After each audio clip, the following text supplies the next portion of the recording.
but okay. All right, Coach, you come off that, very important bounce back win. What did you tell the guys when you were looking film on Sunday? What did you see from it, and was it as good as you thought it was, and what did you tell them about how important it was to bounce back from that loss in Arizona? I told them I was really happy with our performance, AJ. We won. Bottom line is winning, getting back on track, and still being in position like we knew we were going into the game to control our own destiny from here on out. So it was a positive meeting on Sunday. We know we have some things to clean up. We always talk about that, and know we have to work on that. But right now we're happy with the W, and now we've got another game, just one game to think about, no more, no less. That's what we're going to do. What's the status of some guys? I mean, obviously Denarius McGee limped up a little bit at the end of that game. Is he 100% this week? I don't know if you'd call it 100%, but he's a lot better. He's doing well in his rehab, and I thought he was way better this week than the week before. So we're making progress. Jordan Craney played well, got back out there. He's improving rapidly, and he'll be ready to go. Of course, he wouldn't miss this one. It's his hometown. Are you like the fact that we're getting kind of more football weather now? It's starting to get a little chillier, you guys. Can't worry about the weather. Whatever the weather is, it is. The one good thing is we don't have to worry about what it's going to be like on Saturday because we'll be indoors. And what are some of the things you need to see cleaned up this week? Starting on the defensive side, we still have to get our coverages more precise. That's something that worries me a little bit. Just our leverages on man-to-man, our drops in our zone coverages, our reactions to underneath routes, just some things in our coverages. And a lot of that has come from the fact that we've been so unsettled in the secondary throughout the year with injuries and moving positions around and guys in and out and some youth and inexperience that has had to come in and play. So that's something that we need to work on particularly. And then we just have to keep working on the offensive side on the ball security. And I don't know that you really practice that, although we do, on how you carry the ball, where the 5 points of pressure, the two hands in traffic, all the coaching points. We're going to really work on that too, because we cannot win games if we're -4 in turnovers. After a stretch like this where you guys have had defensive lapses over the last few weeks, what do you and Jamie and the rest of the defensive coaches, what do you guys talk about when it comes after games like this, when it just seems like things kind of break down? Like, what's the interaction like between you and the coaches? Jamie and I have coached together a long time, and he played for me, so we have a good relationship. It's never adversarial or accusatory or anything like that. We just have a conversation about how we can fix things, how we can get better. And after the conversation and watching the tape, we made a list of things that we thought we needed to improve upon, which I'll keep to ourselves, but that's what we thought we needed to do. And so we're addressing very specific situations with our defense that we can improve on, technical things that'll help us get better. Well, with your secondary, you mentioned the coverage being a little more precise. Do you have an idea of the guys that you're going to be using in that unit going forward? Obviously Joel Fuller's been in and out, Stephen Bethley's been in and out a little bit, Sean Gord's in and out a little bit. Is there more of a unit that kind of, as guys get healthier, that you go with moving forward?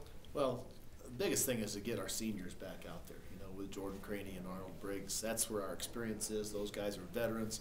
I mean, that'll fix a lot of our coverage issues right away, because you have guys that are veterans that know what they're doing and have the skills to execute what they have to do.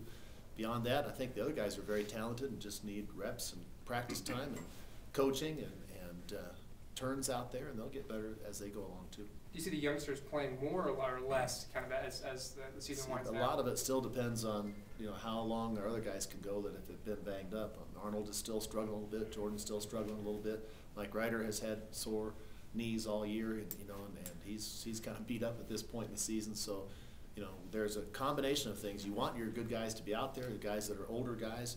At the same time, you've got to have guys. It's nice to have fresh legs at times too. So we have to continue to rotate some, so that by the time we get to the fourth quarter, we're still fresh and ready to go. You never want to assume anything, obviously, but this against a winless Idaho State team, do you feel like this might be an opportunity to rotate guys in and out and get some, fresher legs? I'm not approaching the game that way at all. I think Tavoy Moore is a scary football player, and they have some other very competent, good players. They played really hard and really well against Weber State in their last game, and they've had 2 weeks to prepare for us. I'm anticipating a very tough, hard, difficult, close game on Saturday. That's how I'm looking at it. Tavoy Moore is obviously a great player. Is he kind of the Devin Hester of the league this year? Yeah, he's. I use the word ridiculous in a positive way. I mean, that's just how he is. It's crazy what he's done. All the returns he's had for touchdowns. plays he's made and the tackles he's broken and the people he's made miss on film, it's a nightmare to watch. And I'm trying to run special teams, and so this is my nightmare, my personal nightmare this week. And he's a great football player, and they're also using him more on offense now. He played more running back against Weber State. They had not done that earlier in the season, so now he's going to touch the ball a lot more times in the course of the game, which is even more scary. It was 3 straight weeks now that the team kind of fell down early. Do you think it's important this week to get off to a good start early in the first quarter? We've been talking about that, trying to get off to a good start, and maybe this week we shouldn't talk about it, and maybe we will. I think teams have come out with their best shot against us. They've played well early, and they've hit some big plays early. Admittedly, they have, and I think that would be the key. And I think one of these days here, very soon, we're going to get into a game and somebody won't hit that big play against us early, and maybe we will when we get off to that good start. But we're certainly conscious of it and would like to do that. Rory Perez has done a good job punting this year. Do you not kick to more, and you just try and kick it as high as you can? Well, that's been our plan all year. I don't think it's any secret. Rory Perez has tremendous hang time, and our opponents have had to fair catch by far the vast majority of all the punts that we've executed this season. That's going to be our plan again. And indoors, the big thing for Rory is just to make sure he doesn't outkick his coverage, because it's easy to do in a dome, no wind, good, perfect conditions to kick. I think sometimes that's worse. To kick a longer punt is worse. So we're going to try to get him to be very accurate, hit his high punt that is going to be high enough that when it comes down out of the sky, our defenders are standing there waiting for it. This is going to be Idaho State's 7th consecutive losing season, whereas you guys have 9 consecutive winning seasons now that you've secured. Just talk about the role that the demographic plays in being able to kind of build a football program, and obviously the demographic here being a little bit better than the one in Pocatello. Well, somebody called it once in recruiting the magic shirt. You're a coach and you walk in an office and you've got one shirt on from, let's say, Oklahoma, and that same person could walk in the next week and have a shirt on for Iowa State, and the recruit's going to hear the same guy talking and have a different idea about what the message is. So sure, representing a school that is a winning school, that has good support like we do, that has a tremendous history and tradition of success, I think that makes it a lot easier. There's no question. How tough? Is it just to have obviously you were coaching at Drake, a Division I school in a state that has some big Division I schools. How do you carve out a niche for yourself in that kind of a market? What we did at Drake was we talked to families that wanted to go to a private school, and we had to recruit a wide geographic range because it was kind of a needle in a haystack.